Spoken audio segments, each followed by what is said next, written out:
ស្រែនៅប្រសិទ្ធតែបលាមិនថានៅកំឡោះក្រមុំមកជុំមិនដឹងមកពីស្រុកណានាំគ្នាស្លៀកពាក់សែនសមឈរជុំកំពុងចចាលៀបញ៉ាំម្សៅទឹកអបហើយទ្រពធ្វើម្សៅធីរាឈរនៅមិនឆ្ងាយពីបលាសម្រស់គឺកលាគឺកបីដេញសេះម៉ែវិញមិនក៏មិនរត់វ៉ាទៅជាពាក់បលាអូនតូចនេះស្រីឡើងខាបងអើយបងអាជួយដោះចាយខ្ញុំជួយដោះចាយខ្ញុំជួយដោះចាយខ្ញុំ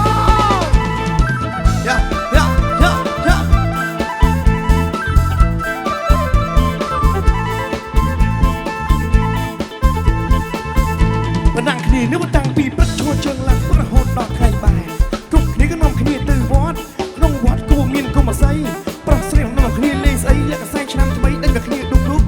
ក្រុមយើងព្រោះតែខ្លាចគេវាយរត់តែអាចគុំអាស័យតែជាពាក់បាឡាអូនតូចនេះក៏ស្រែកឡើងថាអូនតូចនេះក៏ស្រែកឡើងថាអើយបងអាជួយដោះចាយខ្ញុំជួយដោះចាយខ្ញុំជួយដោះចាយខ្ញុំជួយដោះបាឡាគាត់ផងអូយរហែកអើធំមក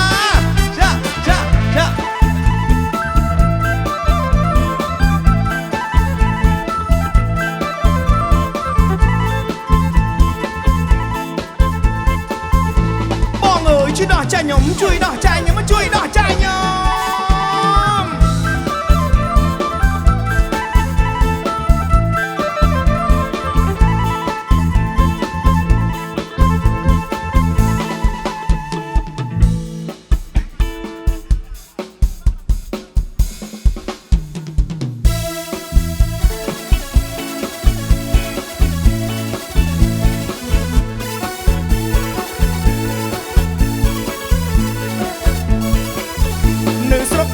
យកសែនស្រួលនៅស្រួលបួស្រុកស្រែខ្មែរយើងលន់ក្ដុំក្ដាំងម្ដងលេចម្ដងអាជើងត្រូវខ្មែរយើងក៏រំជោគរំគោអេក្រឹបការឹបក្រឹបក្រឹម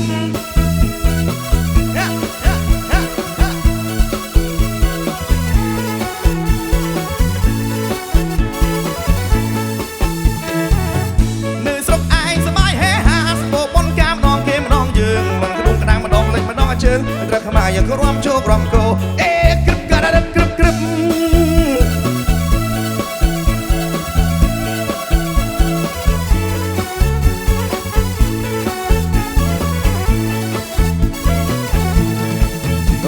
រំទៅមានកំណើគិតយូរទម្លាក់កូនឲ្យពូបបីសិនទៅខ្ញុំច្រៀងបញ្ញាជូនបងប្អូនក្នុងក្រៅស្រុកជើងអីលើ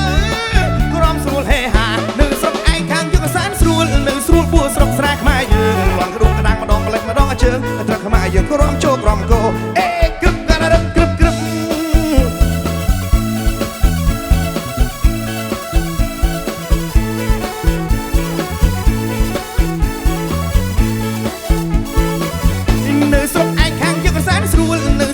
ស្រុកស្រែខ្មែរយើងលន់ក្ដុំក្ដាំងម្ដងម្លេចម្ដងអាជើងត្រូវខ្មែរយើងក៏រំទៅរំមកអេក្រឹបការឹបក្រឹបក្រឹម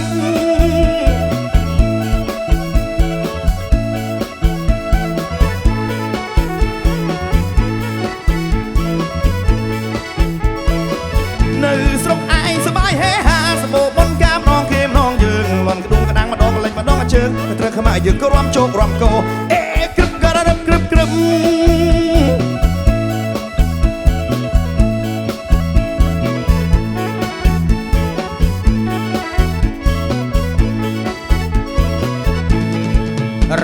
រំទៅមានកំណើគិតយូរទម្លាក់កូនឲ្យពូបបីសិនទៅខ្ញុំច្រៀងបញ្ញាជូនបងប្អូនក្នុងក្រៅស្រុកយើងអីឡើងរំស្រួលហេហានៅស្រុកឯងខាងយកសែនស្រួលនៅស្រួលពូស្រុកស្រែខ្មែរយើងលន់ក្ដុំក្ដាំងម្ដងម្លេចម្ដងអាជើងត្រូវខ្មែរយើងក៏រំជោគរំគោត្រូវខ្មែរយើងក៏រំទៅរំមកត្រូវខ្មែរយើងក៏រំជោគរំគោ